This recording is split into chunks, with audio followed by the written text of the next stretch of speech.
pouvoir essayer de comprendre un tout petit peu ce qui se passe, nous avons avec nous en studio un membre du parti présidentiel Union pour la République Unir. C'est un cadre de cette formation politique. Il est également membre du gouvernement, ministre Gilbert Bawara. Encore une fois, bonjour. Bonjour Joachim. Et voilà, tout de suite ma question serait, quel est le lien entre la nouvelle constitution qui sera en relecture à partir de ce matin même au Parlement et les élections, ce qui justifierait ce énième report? Monsieur Joachim, je voudrais d'abord, avant de répondre à votre question, rappeler un peu la procédure et le circuit législatif. Aujourd'hui, une loi constitutionnelle de révision constitutionnelle a été votée à l'Assemblée nationale le 25 mars dernier. Oui.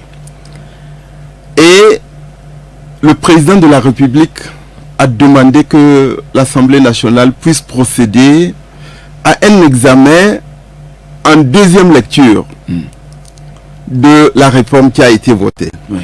Ce qui signifie que le cheminement et le circuit législatif relatif à cette réforme constitutionnelle n'est pas encore achevé. Et donc, c'est l'Assemblée nationale qui, en ce moment, reste maître de la procédure. Dans la logique, après la demande du président de la République,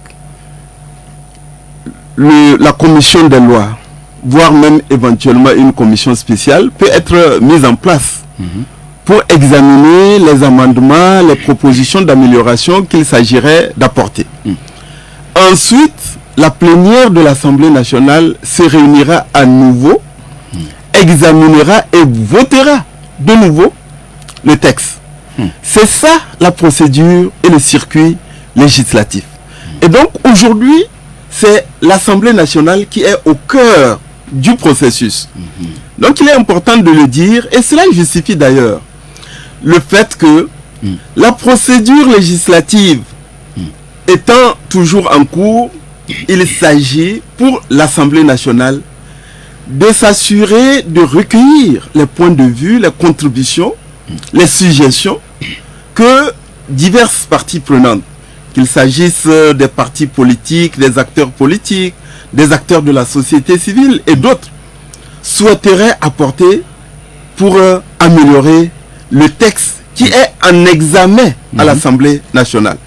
C'est le rappel que je voulais faire. Deuxièmement, je voudrais dire que les élections législatives et régionales auxquelles nous allons aller, il est aussi important que les acteurs politiques, les candidats et surtout le peuple togolais et nos concitoyens sachent à l'avance sur la base de quelle constitution nous sommes en train d'aller à ces élections législatives et régionales, parce que les résultats détermineront un certain nombre de choses, notamment en matière d'architecture institutionnelle. Si, ce que je crois, nous irons aux législatives sur la base de la réforme constitutionnelle actuelle, je crois qu'il est convenable, il est logique que les Togolais soient conscients, qu'ils soient édifiés sur les implications de leur vote. Notamment, par exemple, le fait que les conseillers régionaux qui seront élus s'ajouteront aux conseillers municipaux pour procéder à l'élection des sénateurs. Du moins, c'est d'une grande partie des sénateurs. Que les députés qui seront élus, c'est le parti ou la coalition majoritaire à l'Assemblée nationale qui aura vocation à désigner le président du Conseil, chef du gouvernement. Et que c'est les députés élus plus les sénateurs issus du suffrage universel, puisque les conseils municipaux et les conseils régionaux sont élus au suffrage universel. Donc, c'est les sénateurs et les députés en congrès qui éliront le président de la République. Et naturellement, le président du conseil des ministres également. Je dis, est-ce qu'il faut aller aux élections sans que les Togolais ne soient situés sur la constitution sur la base de laquelle ils vont aux élections, les implications de leur vote, ou bien on va à des élections et ensuite on commence d'autres débats. Alors je crois que... Donc vous craignez que si les élections sont organisées le 20 avril prochain, alors ce serait sur la base de la constitution actuelle et donc cela créerait une autre crise après les résultats? Vous voyez, soyons un peu rationnels. Oui. Le président de la République ayant demandé la rélecture de la loi constitutionnelle déjà votée par l'Assemblée nationale, il en découle que le délai de 15 jours pour la promulgation de cette nouvelle constitution, ce délai est suspendu. Il faudra que l'Assemblée nationale, après réexamen en deuxième lecture, procède de nouveau au vote, et c'est le texte issu de ce processus-là qui fera l'objet d'une promulgation. Alors moi je crois qu'il est beaucoup plus sain, qu'il est logique, et par respect pour les candidats, par respect pour le peuple togolais, par respect pour les électeurs, qu'ils sachent les règles du jeu avant d'aller à la compétition, plutôt que d'aller à une compétition en s'interrogeant. Je voudrais aussi dire que cette réforme a une vertu, nous y reviendrons tout à l'heure. Ouais. Elle a pour avantage de contribuer à la rationalisation du calendrier électoral. Dans le contexte actuel, nous pourrions théoriquement avoir 4 scrutins. Les élections municipales pour l'élection des conseils municipaux et des maires, les élections régionales, les élections législatives et l'élection présidentielle. Ça fait 4 scrutins. Si on s'imagine que les 4 scrutins sont étalés d'une année à une autre, ça signifie que en 5 ans, qui correspond plus ou moins au mandat du président de la République, 4 années sont consacrées à des élections. Et à quel moment nous nous consacrons au développement? À quel moment nous nous consacrons à la consolidation et à la préservation de la sécurité et de la stabilité? Alors, tous ces arguments-là font que le processus en cours, dont il faut saluer la qualité, moi je me dis... Oui, mais par rapport à ces différents scrutins auxquels vous faites allusion, d'aucuns dans ce pays avaient proposé qu'on aille à des élections générales. Il y aurait également des dépenses. J'ai dit, a priori, ça peut arriver. Mais je dis que, logiquement, naturellement, les lois actuelles, y compris la Constitution, si on s'en tenait à cela, c'est au moins 4 scrutins. Est-ce qu'on les couple ou on les étale? Ça, c'est un autre débat. D'accord. Mais, monsieur le ministre, voilà. Quelle est l'urgence du moment? Est-ce que, actuellement, c'est l'adoption d'une nouvelle constitution qui préoccupe le citoyen lambda dans le tréfonds, le Togo profond et ici à Lomé? Est-ce ça l'urgence du moment? La priorité de l'heure? Joachim, oui? Quand vous êtes responsable d'une famille, d'une collectivité, responsable politique, dirigeant du pays, quand vous êtes une majorité parlementaire, quand vous assumez les responsabilités de président de la République, pour paraphraser un peu un adage, il faut savoir identifier les vrais enjeux et défis et se donner les moyens d'y répondre. Je ne vais pas commencer à évoquer ici tous les bouleversements profonds auxquels le monde est confronté et auxquels nous n'échappons pas, que ce soit les défis sécuritaires, que ce soit la volatilité de la conjoncture économique, que ce soit le conflit en Ukraine, les incertitudes et l'imprévisibilité par rapport aux dynamiques d'intégration sous-régionale. Si vous êtes responsable politique, notamment si vous êtes majorité parlementaire, vous avez le devoir de faire preuve d'anticipation et de capacité d'adaptation. Ce n'est pas un référendum ou une consultation populaire qui permet de se déterminer sur la nature des défis et des enjeux prioritaires d'une nation. C'est ceux qui sont en responsabilité qui doivent le faire. Et moi j'estime... Et l'imposer aux gens? Ou bien... Pas l'imposer, mais nous sommes dans une procédure démocratique, monsieur. Oui. L'Assemblée nationale actuelle est issue d'élections par les Togolais. Et la procédure qui est suivie, c'est une procédure prévue par la Constitution. C'est régulier. Et donc, on le sait. En quoi elle n'est pas régulière? Non, c'est régulier, on le sait. Exactement. Oui. Non, mais quand vous dites imposer, on impose quelque chose quand on ne le fait pas en conformité avec les lois et règlements qui existent. Voilà que donc, dans le communiqué hier, nous sommes dans un processus démocratique. On demande à l'Assemblée... Les débats qui ont lieu me paraissent être des débats légitimes et compréhensibles. Cela traduit, à mon sens, la vitalité de la démocratie togolaise. Et les initiatives qui sont prises montrent bien que ceux qui dirigent le pays sont animés par une volonté d'écoute et une réelle volonté de dialogue. Et pour cette réforme sous forme d'anticipation, comme vous l'avez dit tout à l'heure, pour celui qui, ou bien le parti qui a la majorité parlementaire, c'est une réforme si importante et qui engage toute la nation. Mais, monsieur le ministre, le communiqué disait hier que c'est l'Assemblée nationale qui va conduire les consultations. Quand, au même moment, beaucoup de partis politiques dénient la légitimité, la légalité de cette même Assemblée. Vous savez, moi, je ne souhaiterais pas entrer dans des débats juridiques. Parce que je ne crois pas que ça nous fasse avancer et progresser. Moi, je ne vois pas en quoi les lois et la Constitution actuellement en vigueur, ces lois et cette Constitution auraient été violées. Je n'en vois pas en quoi. Que des gens aient des opinions et des appréciations. Et moi, je suis indulgent d'ailleurs. Par exemple, les débats quant à la légitimité des députés actuels à entreprendre la réforme constitutionnelle, je suis indulgent, notamment à l'égard des acteurs politiques, de la société civile ou de certaines autorités religieuses, voire de nos concitoyens qui, vraiment de bonne foi, parce qu'ils n'ont pas les connaissances techniques nécessaires pour avoir la bonne interprétation et la bonne, la bonne portée des lois, peuvent dire que bon, ces députés... Non. Vous savez, je ne vais pas commencer à citer les articles. Vous l'avez suffisamment eu. Les députés actuels, ce n'est pas seulement qu'ils restent en fonction.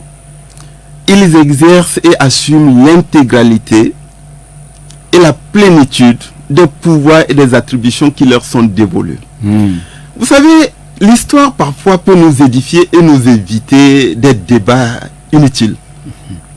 En 2006, lorsque l'accord politique global a été signé, et qu'il a fallu procéder à des réformes politiques et institutionnelles avant les élections législatives d'octobre 2007, c'est quelle Assemblée nationale et c'est quels députés qui ont procédé à cette réforme? C'était des députés dont le mandat était déjà échu. En 2013, nous étions ministres de l'administration territoriale. C'est pour répondre aux exigences et à la demande des partis politiques de l'opposition que les élections législatives qui auraient dû avoir lieu en octobre 2012 ont été reportées et ont eu lieu en juillet 2013. Et pendant cette période-là, nous avons procédé à des réaménagements du cadre électoral à l'Assemblée nationale. Et c'est des accords politiques, vous avez dit. Écoutez, c'est pourquoi je voulais venir au fait que on ne peut pas parler de légitimité. Ce n'est pas les accords politiques qui donnent la légitimité aux institutions. Vous avez été concerté, vous étiez mis d'accord pour sauver l'intérêt supérieur de la nation. Je rappelle tout simplement ces faits. Je rappelle aussi qu'il y a quelques semaines, lorsque les députés actuels ont procédé à la modification du cadre électoral, notamment en ce qui concerne le nombre de députés à l'Assemblée nationale, nous n'avons pas enregistré les mêmes cris d'orfraie et les contestations qu'on entend ici et là. Il faut être cohérent dans la vie et il faut être sérieux. Et donc, au Togo comme ailleurs, tant que de nouvelles élections n'ont pas permis de pouvoir au remplacement de ceux qui sont en place, non seulement ils restent en place, mais ils continuent d'assumer leurs responsabilités. Donc, je mets tout cela de côté et je dis tout simplement qu'il faut se féliciter de ce que le président de la République, dans sa volonté d'écoute et dans la grande ouverture qu'il manifeste, et face au débat qui s'exprime, non seulement est demandé la rélecture, mais les autres initiatives qui en découlent, notamment les concertations, les consultations qui vont a annoncé dans le communiqué, puissent permettre à ceux qui... Maintenant, pourquoi c'est à l'Assemblée nationale de conduire ces concertations? Tout simplement, je l'ai rappelé en début de notre émission. Oui. Nous sommes dans une procédure législative qui est en cours et le maître des débats, c'est l'Assemblée nationale. Puisque c'est l'Assemblée nationale qui doit procéder à la rélecture. C'est eux qui doivent prendre. Il n'y aura pas d'autres mécanismes qui permettraient d'intégrer des amendements à l'Assemblée nationale. Qui d'autre peut faire les amendements? C'est soit les commissaires du gouvernement qui peuvent faire des amendements à l'Assemblée nationale ou les députés eux-mêmes. Je crois qu'en allant à l'écoute de nos concitoyens, en allant à l'écoute des acteurs politiques, il sera possible pour ces députés de voir les points sur lesquels il est possible, et nous pensons que cela se fera, d'améliorer considérablement le texte. Oui, donc les consultations ne vont pas outrepasser le cadre de l'Assemblée. Autrement dit, les partis extra-parlementaires ne seront pas concertés. C'est pas ce qui est dit. Je dis, nous voulons la clarification. Mais l'Assemblée ne peut pas procéder à des consultations en se contentant d'un dialogue entre soi. Voilà. C'est-à-dire entre les partis qui sont déjà à l'Assemblée nationale. Et ils ont déjà l'occasion. Je crois que ces consultations n'ont de sens que, surtout, vis-à-vis des citoyens auxquels il faut expliquer le contenu de la réforme, envers lesquels il faut faire de la pédagogie, mais également envers nos concitoyens, les acteurs politiques, ce que j'ai écouté tout à l'heure. Et s'ils ont des points de vue, des propositions d'amélioration, ils pourront apporter ces contributions. Et l'Assemblée nationale, je suis sûr qu'elle fera preuve d'une grande écoute. Oui, mais pourquoi ne pas créer, ou vous craignez de créer un cadre de concertation au cours duquel vous allez pouvoir échanger sur ces questions-là et puis maintenant envoyer ça à l'Assemblée nationale? Pourquoi ne pas le faire? Tout ça là ne sert à rien. Joachim. Oui, mais vous savez... vous avez toujours brandi ici que le chef de l'État est un homme de dialogue. Oui, ce qu'il est en train de faire, c'est ce qu'il est en train de démontrer. C'est ce qu'il est en train de démontrer. Son initiative a considérablement apaiser les esprits et contribuer à ramener davantage de sérénité et de calme dans les débats. Vous savez, j'ai parlé de 2006, l'accord politique global. On n'a jamais eu autant d'accords consensuels signés par tout le monde. Est-ce que ensuite tout le monde a accepté de participer à la mise en œuvre de l'accord politique global? La réponse est non. En 2014, c'est sous l'égide d'une grande autorité religieuse, l'archevêque métropolitain actuel de Lomé, que nous avions eu des concertations politiques. Les dialogues... aux travaux de la CVJR, et puis voilà. Alors, au lendemain de ce dialogue-là, il y avait un consensus sur les points sur lesquels on pouvait opérer une réforme constitutionnelle. Le 30 juillet 2014. Exactement. Mais ce que j'ai entendu tout à l'heure de la part de certains acteurs politiques, c'était le même langage. Pas de réforme constitutionnelle, pas d'élection. Toujours les mêmes contradictions et les mêmes incohérences. En 2017-2018, sous l'égide des médiateurs, des co-médiateurs ghanéens et guinéens, moi je conduisais la délégation togolaise. Je peux vous dire qu'au lendemain du dernier round de dialogue à Conakry, les 3 et 5 novembre 2018, nous avons pris des initiatives pour aller vers nos frères et sœurs de l'opposition pour leur dire il est même possible de reporter les élections législatives de décembre 2018, mais à condition que les points sur lesquels nous nous sommes entendus ou nous nous entendons puissent faire l'objet d'une réforme constitutionnelle à l'Assemblée nationale. 1. Sur la limitation des mandats présidentiels. 2. Sur le mode de scrutin. 3. Sur la recomposition de la Cour constitutionnelle. Et éventuellement, nous pourrions également voir s'il y a des choses à améliorer dans le cadre électoral. Qui a rejeté cela? L'opposition. Vous savez, ce n'est pas parce qu'on aura pris des semaines ou des mois de dialogue, de concertation, qu'on serait parvenu à des compromis ou à des accords, que cela garantit nécessairement que nos frères et sœurs de l'opposition, beaucoup d'entre eux sont maintenant installés dans les contradictions et les incohérences. Ils ne changeront pas. Cela étant, Oui, mais est-ce que cela vous dédouane de ne plus les consulter, pardon? Et c'est ce que nous sommes en train de faire.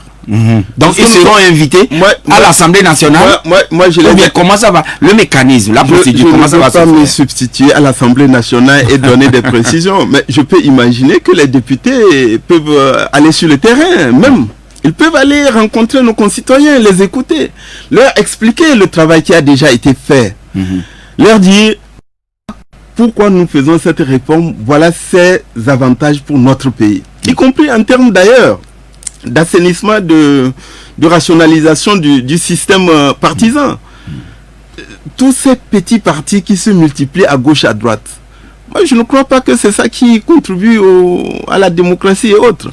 Alors, ces députés peuvent aussi solliciter à rencontrer ou à recevoir des leaders de l'opposition, des acteurs politiques ou de la société civile, échanger, leur expliquer le travail qui est en train d'être fait et leur dire, mes frères et sœurs, est-ce que vous avez des améliorations à apporter? Si c'est le cas, tant mieux. Et nous le souhaitons vivement qu'ils manifestent maintenant leur disponibilité. Oui, mais vous ne pouvez pas être en train de demander où l'initiative est prise par les députés, mais tel que le gouvernement se l'approprie aujourd'hui. Et ça veut dire que c'était une initiative du gouvernement, mais vous avez dit, faisons passer ça par un groupe de députés. Mais le gouvernement, c'est qui? Dans la constitution actuelle, c'est l'émanation de la majorité à l'Assemblée nationale. Et donc, il est normal qu'il y ait une convergence, en tout cas en ce qui concerne les priorités, en ce qui concerne les défis et les enjeux pour notre pays, qu'il y ait une convergence de vues, voire même un consensus entre ceux qui sont au gouvernement et ceux qui sont à l'Assemblée nationale. Mais chacun reste dans son rôle parce que la Constitution a conféré à l'un et à l'autre des responsabilités. Un groupe de députés légitimement a pris une initiative, l'Assemblée nationale a fait son travail.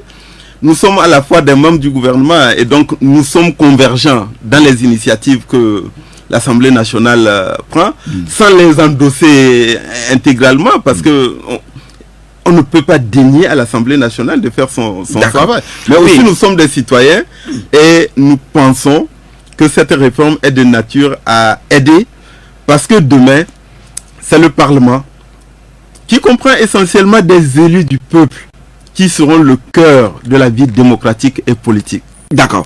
Alors, monsieur le ministre, nous avons suivi tout récemment ou tout dernièrement, vous avez investi des candidats du parti UNIR pour les compétitions ou disons les élections qui viennent. Voilà que nous sommes à la veille.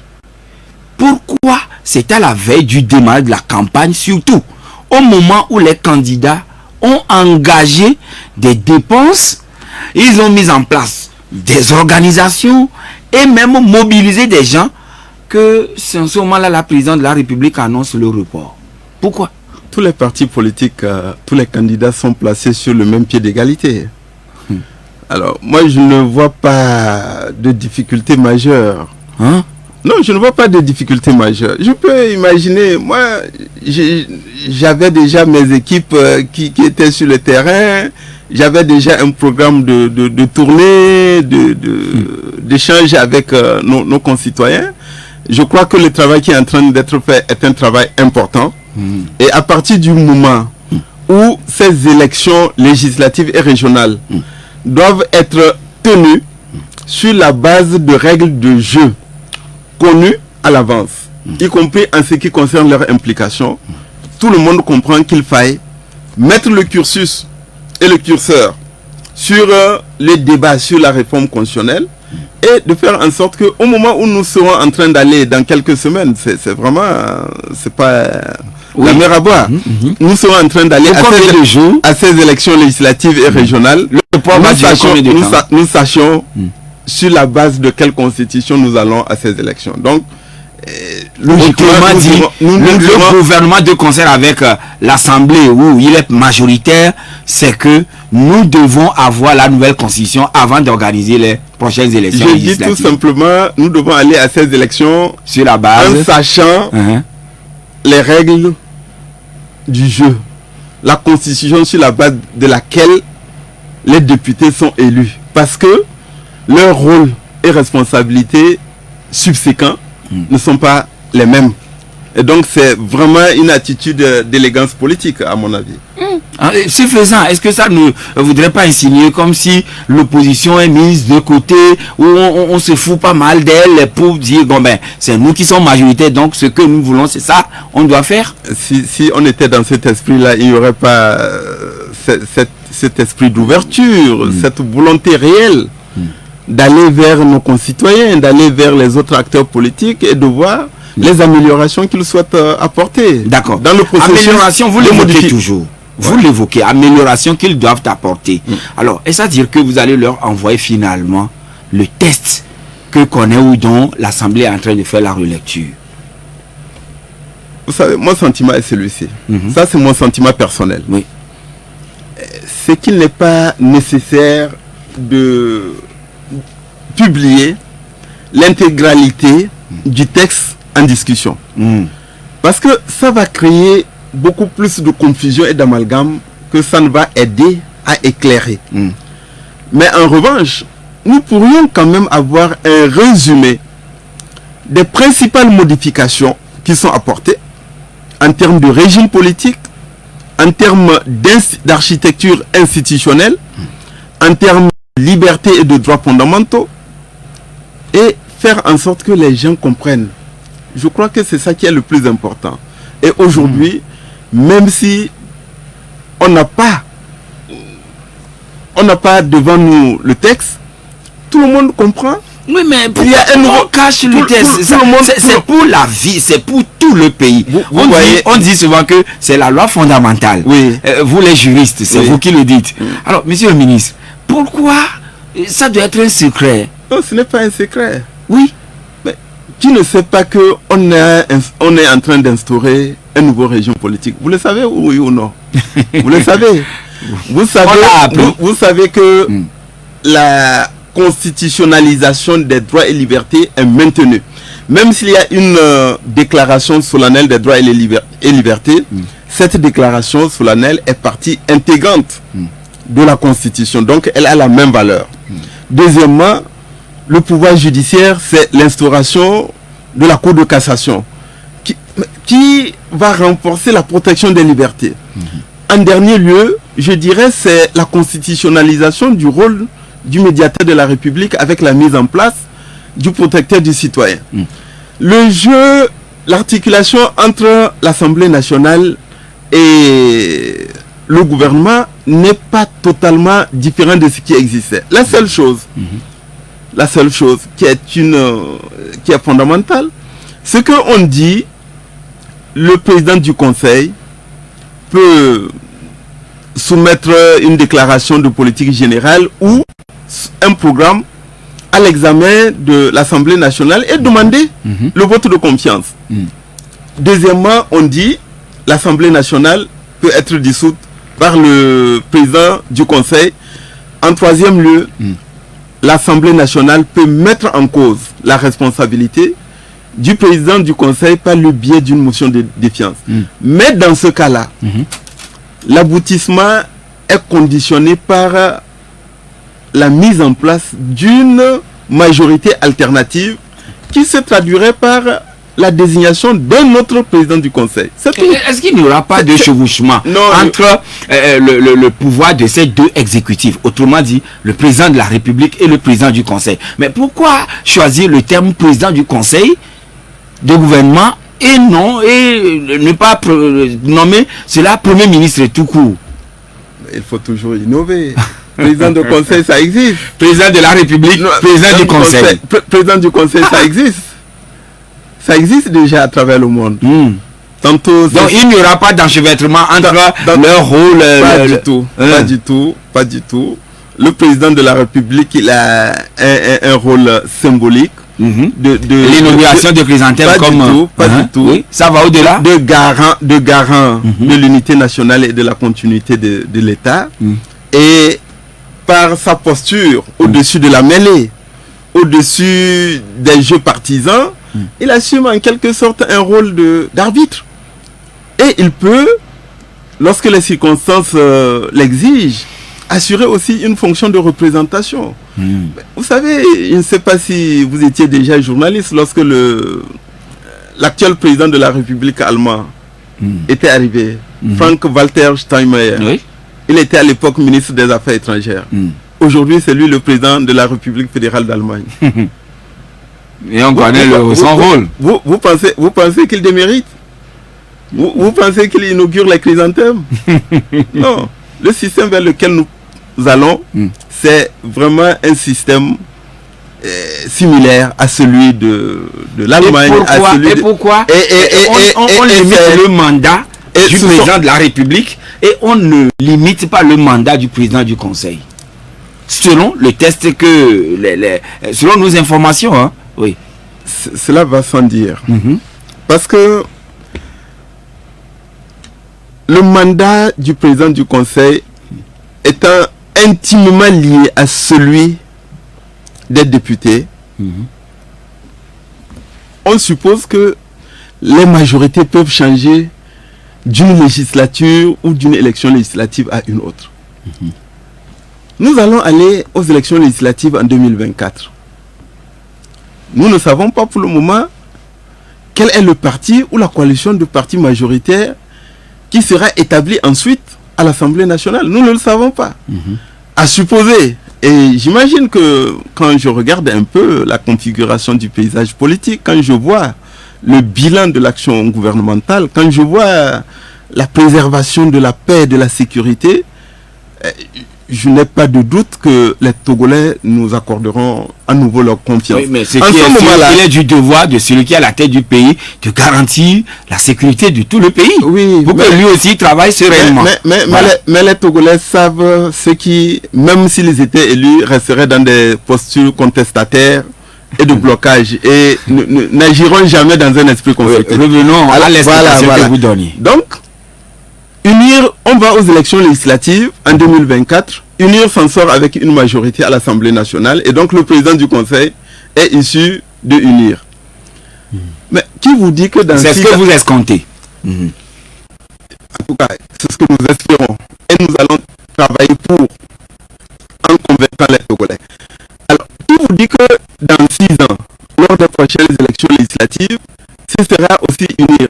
Les Togolais auront le temps d'observer, y compris le fonctionnement de l'architecture institutionnelle, y compris dans les actions de terrain que nous allons mener, l'impact de ce que nous faisons. Et s'ils ne sont pas satisfaits, mais ils vont nous sanctionner, il y aura une autre majorité, donc il y aura un autre président de conseil.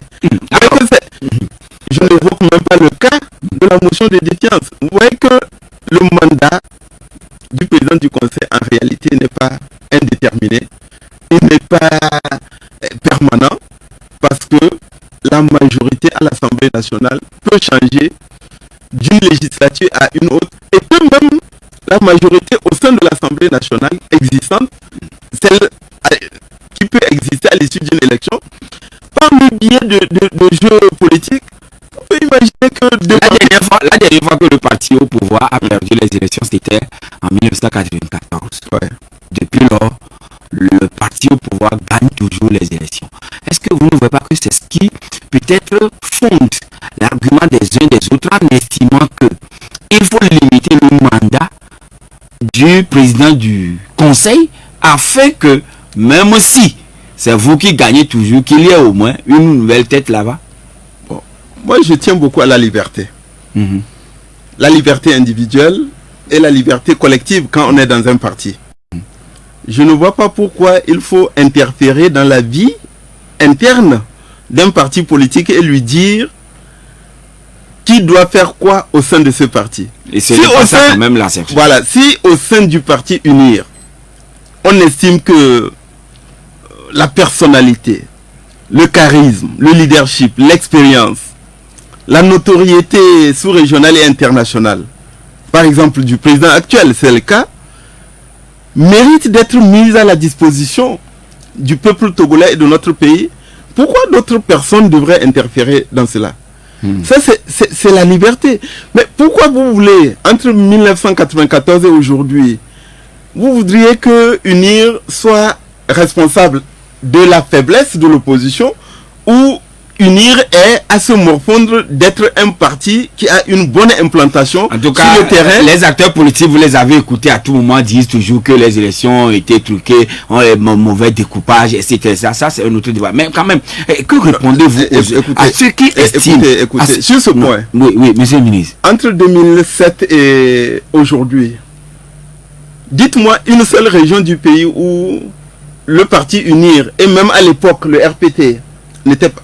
Éventuellement, en 2007, le RPT n'a pas eu une majorité de députés dans la région maritime, mais dans la région des plateaux. En 2013, lorsqu'il y avait deux grandes coalitions, la coalition Sauvons le Togo et la coalition Arc-en-Ciel et le collectif Sauvons le Togo. Mais UNIR a été majoritaire dans toutes les régions du pays. Vous savez, ces raisonnements-là, ça c'est un disque rayé, ça. Je ne crois pas qu'il ne faut pas injurier les Togolais. Revenons. Ceux qui votent pour voter savent, quand ils votent pour des femmes et des hommes, qu'ils votent pour des gens qui sont sérieux. Alors, monsieur le ministre, qu'est-ce que vous dites à ceux-là qui estiment que la constitution actuelle, celle qui est en relecture, on la conçoit en sorte que le président actuel puisse rester ad vitam au pouvoir? Qu'est-ce que vous leur répondez? Mais permettez, on va marquer la pause et on revient dans quelques minutes pour vos éléments de réponse. UNIR avec qui nous débattons du report du double scrutin prévu pour le 20 avril et qui n'aura plus lieu, mais finalement. Alors, monsieur le ministre, je vous posais tout à l'heure la question, que répondez-vous à ceux-là qui estiment que la constitution actuelle en confection là-bas à l'Assemblée nationale, c'est pour que le chef de l'État actuel puisse être au pouvoir jusqu'à sa mort? Qu'est-ce que vous leur répondez? C'est le genre de débat auquel ce n'est même pas nécessaire de répondre. Parce que nous allons aux élections législatives dans quelques semaines. Pourquoi moi j'ai l'espoir et j'ai le souhait que mon parti UNIR gagne ces élections? Mais en définitive, c'est les Togolais qui voteront, c'est eux qui détermineront. S'ils votent pour une autre majorité, ou s'il y a un émiettement et qu'il faille envisager une coalition majoritaire à l'Assemblée nationale, c'est cela qui déterminera qui sera désigné président du Conseil et la configuration du gouvernement. Donc moi, je ne veux pas suppiter, je ne veux pas présumer, je ne veux pas me lancer dans des procès d'intention. Et je dis tout simplement... Ce que je souhaite, c'est que chacun respecte la liberté au sein de chaque parti de décider tant que c'est conforme aux lois du Togo, c'est le plus important. D'accord. Mais finalement, combien de jours ça va prendre le report avant que tous ceux-là qui ont engagé beaucoup de dépenses puissent rapidement se retrouver? La campagne, généralement, c'est quoi? C'est l'acquisition de gadgets, c'est éventuellement les tricots, et puis, c'est l'organisation des meetings. Mais les meetings, ça s'organise au fur et à mesure. Donc, il n'y a pas de problème. Les gadgets et les... Il faut louer des véhicules. Oui. Il faut faire des flyers, des affiches. Exactement. Ce n'est pas des choses périssables, ça. Les flyers ne vont pas pourrir. Les t-shirts ne vont pas pourrir. Alors, donc, moi, je ne vois pas vraiment le débat. Il y a une occasion pour les acteurs politiques et de la société civile, pour les citoyens qui le désirent, d'apporter leur contribution pour améliorer et donner une assise beaucoup plus solide à la nouvelle constitution qui est en train d'être forgée à l'Assemblée nationale. Et il est important que ceux qui vont aux élections sachent les règles du jeu. Donc ces deux considérations-là m'amènent à penser qu'il faut que nous acceptions ce léger réaménagement du calendrier électoral. Pour quelques jours, bien pour des semaines, bien pour des mois? Non, pas des mois, ça n'aurait pas de sens. Oui, mais si l'opposition est invitée, surtout extra-parlementaire, est invitée et elle décline l'invitation ou la consultation. Je vous ai parlé de la liberté. Donc, mais est-ce que nous avons un moyen? Le chien va aboyer, mais la caravane... Moi, je n'utiliserai pas des formules de cette nature-là. Le président de la République a manifesté une grande ouverture. Il a affiché une réelle volonté de dialogue. Il cherche à ce que le débat politique et démocratique ait lieu dans la sérénité et l'apaisement. Sur la base de son initiative et de l'audience qu'il a accordée aux membres du bureau de l'Assemblée nationale, il est donné la possibilité à ceux qui le veulent, ceux qui le souhaitent, d'exprimer leur point de vue et apporter leur contribution. Le reste, vous ne pouvez forcer personne. Vous ne pouvez forcer personne, mais en revanche, l'Assemblée nationale et la majorité ont la responsabilité, ont des devoirs qu'ils doivent assumer. Voilà. Qu'ils le fassent dans un esprit d'ouverture, c'est bien, c'est salutaire. Est-ce que le second vote... Que nous nous enfermions dans une sorte d'immobilisme, d'inaction, parce que sollicitant et demandant à nos frères et sœurs de l'opposition, à nos concitoyens, que nous sommes ouverts pour voir les choses que nous pouvons améliorer, pour donner des bases solides à la nouvelle constitution qu'ils refusent. Cela ne va pas quand même nous détourner des responsabilités que nous avons et que nous devons assumer. Oui, mais est-ce que suite à la seconde lecture, on est obligé de voter encore au 4/5e avant que cela ne soit promulgué par le chef de l'État? Non, les règles régissant la révision constitutionnelle ne modifient pas, ne changent pas, que ce soit en première ou en deuxième lecture. C'est toujours une majorité qualifiée qui est requise pour que le vote puisse être effectué. Il semblerait que peut-être après le second vote, ce serait aux 2/3 et que cela soit maintenant annexé aux prochaines élections et qu'il y ait référendum régional et législatif. Bon, ça c'est des suppositions. Moi je ne veux pas anticiper. Ce n'est pas le schéma? Je ne veux pas... Il n'y a pas de schéma. Le seul schéma qui existe, c'est à la fois la détermination à mener une réforme constitutionnelle et deuxièmement à le faire dans un esprit d'apaisement et d'écoute, en veillant à ce que toutes les parties prenantes aient l'occasion de s'exprimer. Ça, c'est ce qu'il faut saluer aujourd'hui. Maintenant, je ne peux pas anticiper sur ce que donnera les consultations. D'accord. Je ne sais pas ce que les uns et les autres... Mais visiblement ou apparemment... Aussi bien nos concitoyens que des acteurs de la société civile et des acteurs politiques iront dire aux députés à l'Assemblée nationale.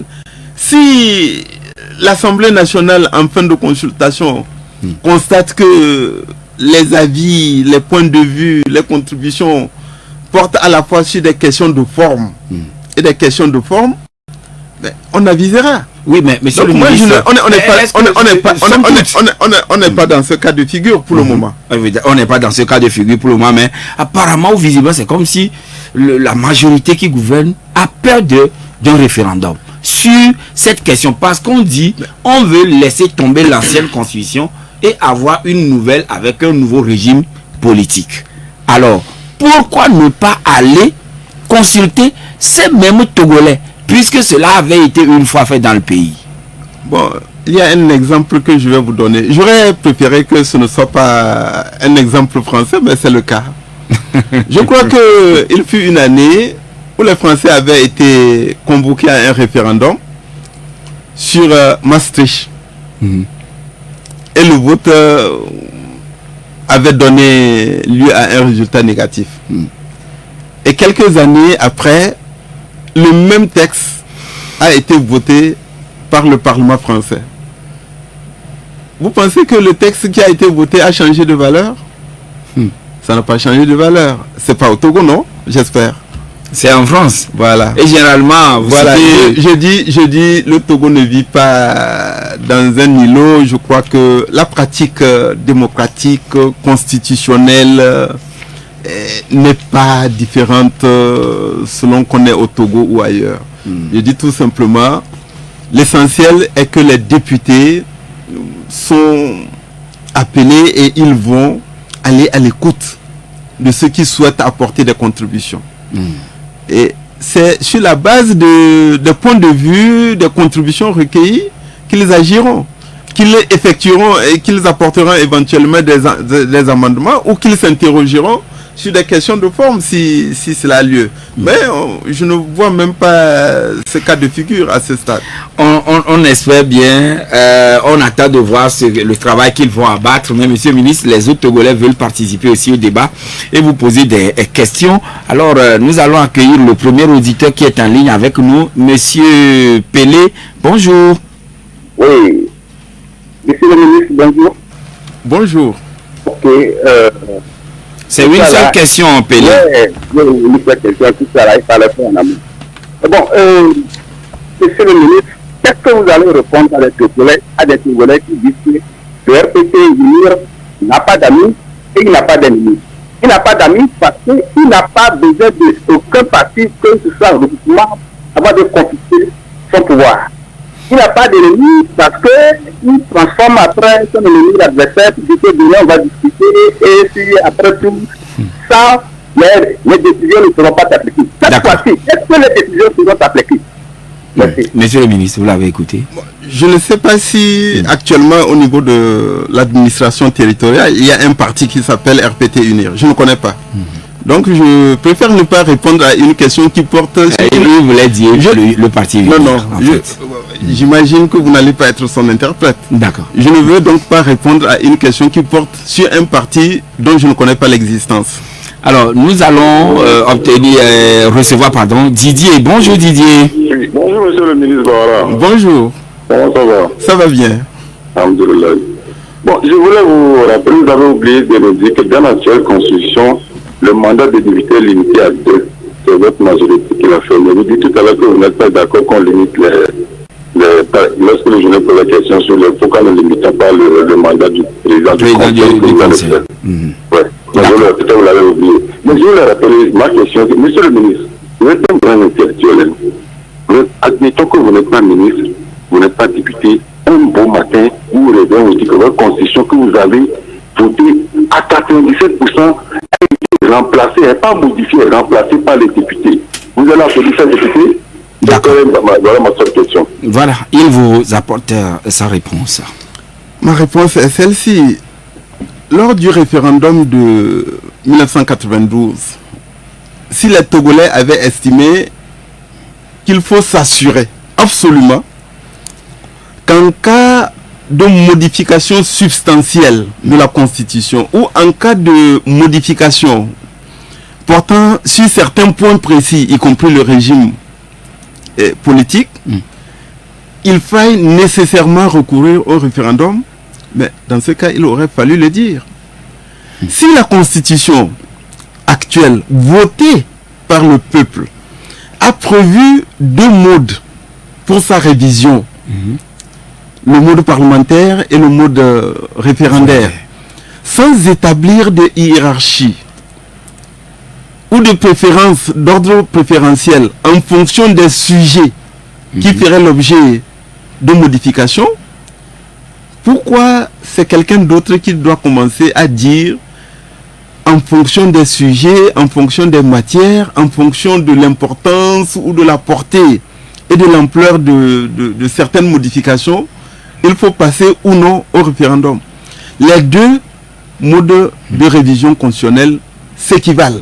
Oui, mais donc, quand même par rapport à la fonction du président, le mandat du président, on l'a dit à l'article 59, que ça ne peut intervenir que par voie référendaire. Alors, maintenant, quand on est en train de modifier cette disposition elle-même, oui, il faut aller alors par voie référendaire. Non, vous savez, pour la Constitution elle-même est en train d'être réaménagée, changée, voudrais-vous dire. Oui, vous pouvez le dire ainsi. J'évite certains termes parce que ça a des implications qui nous trompent. Il y a des pays qui procèdent à la modification de quelques articles et ils disent qu'ils sont dans une nouvelle république. Il y en a d'autres vous pouvez aussi procéder à des modifications et à une révision sur une multitude de dispositions, mais dont la nature et l'importance de ces réformes sont telles que il n'est pas nécessaire de parler d'un changement de constitution.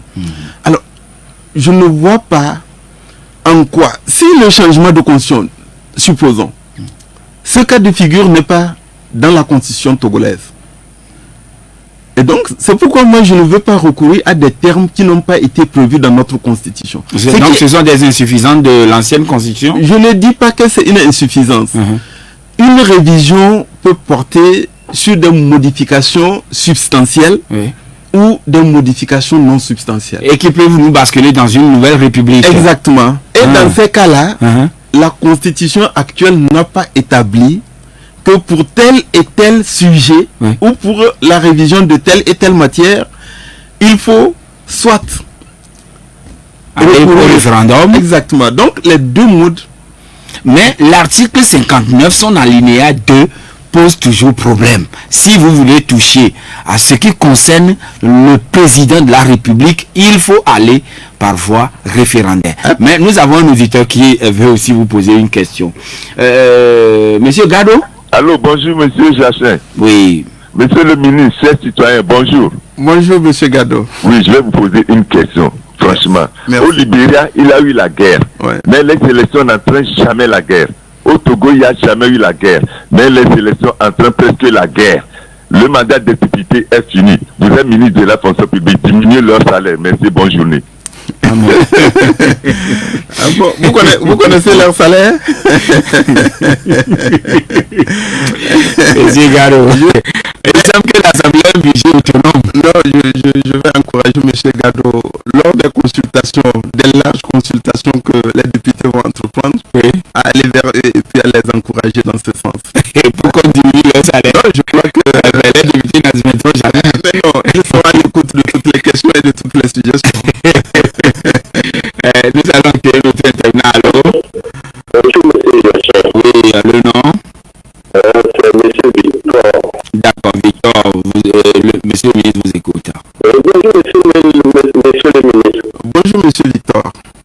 J'aimerais vous demander, poser la question à savoir, est-ce que dans les pays où il y a le régime parlementaire, est-ce que c'est la minorité de la population des régions-là qui deviennent majoritaires au Parlement et ils élisent, comment on appelle ça, le premier ministre du Conseil communal, bien le président de la République?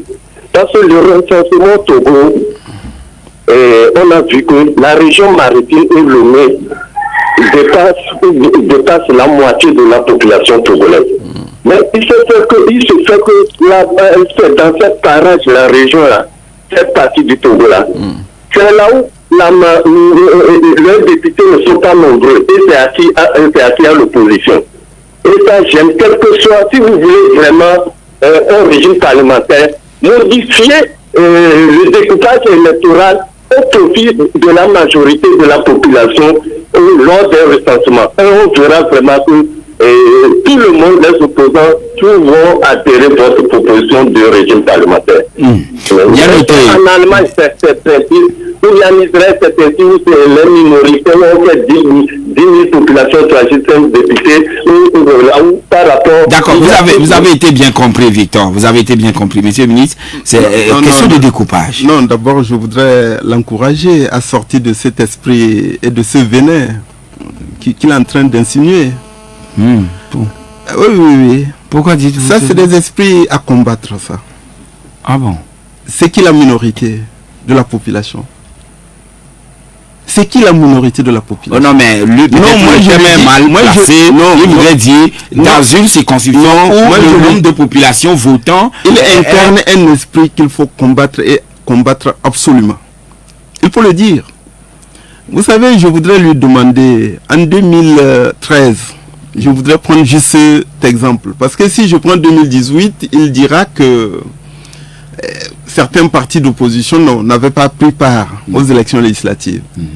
En 2013, lorsque nous sommes allés aux élections législatives, je le dis d'autant plus aisément que j'étais ministre de l'administration territoriale. Toute l'opposition a participé. Et même il y avait de grands regroupements. J'ai dit ça tout à l'heure. La coalition Arc-en-Ciel, le collectif Souvent le Togo, qui comprenait même des organisations de la société civile. Est-ce qu'ils peuvent me dire qui avait eu la majorité des députés dans la région maritime? C'était un parti d'opposition ou bien c'était UNIR? C'était le parti UNIR. Donc même si dans la région maritime on avait eu beaucoup plus des sièges, c'est UNIR qui aurait été majorité en 2013. Je lui donne cet exemple-là. Maintenant, quant à l'esprit de division et de haine qui le conduisent à avoir des propos qu'il tient là, ça c'est des esprits qu'il faut combattre. Peut-être que c'est le terme qui était mal placé. Il voudrait simplement parler de nombre de votants à tel endroit qui n'est pas le même par rapport à une autre région. Il y a un mal qu'il faut combattre, c'est cet esprit-là. Alors, nous sommes pratiquement à la fin de notre entretien du jour. Monsieur le ministre, voilà, le scrutin est reporté, le double scrutin est reporté. L'Assemblée nationale, avez-vous dit, va démarrer des consultations à partir d'aujourd'hui même? Non, le gouvernement ou un citoyen comme moi n'a pas vocation à dicter sa conduite à l'Assemblée nationale, mais compte tenu de l'urgence, ils vont le faire rapidement. Pour le bien de l'ensemble des citoyens. Pour le bien commun et l'intérêt général. Et vous aviez dit tout à l'heure que cette hypothèse pour le moment ne tient pas. Peut-être on va annexer le référendum au double scrutin qui viennent. Ça c'est une spéculation, ça. Ah d'accord. Ça ne fait à rien. Monsieur le ministre. Moi donc je ne veux pas anticiper sur les résultats des consultations. Donc aujourd'hui il y a une majorité confortable à l'Assemblée nationale. Elle s'assumera mais dans un esprit de liberté parce que les députés n'ont pas de mandat impératif. Merci, monsieur le ministre, d'être passé chez nous. C'est moi qui vous remercie. Je voudrais souhaiter une bonne journée à nos concitoyens et que Dieu nous bénisse. Amen. Merci. Voilà. Ascol, merci pour la conduite et l'accompagnement technique derrière la baie vitrée. Madame, monsieur, c'est fini pour aujourd'hui. Tout à l'heure à 10h, ce sera notre rendez-vous en EV. N'oubliez pas, à 13h, nous sommes là, à 18h également. Mais cette émission qui s'achève vous sera rediffusée tout à l'heure, ou bien disons à 22h. Et demain sera un autre jour. Portez-vous bien et que Dieu veille sur le tout.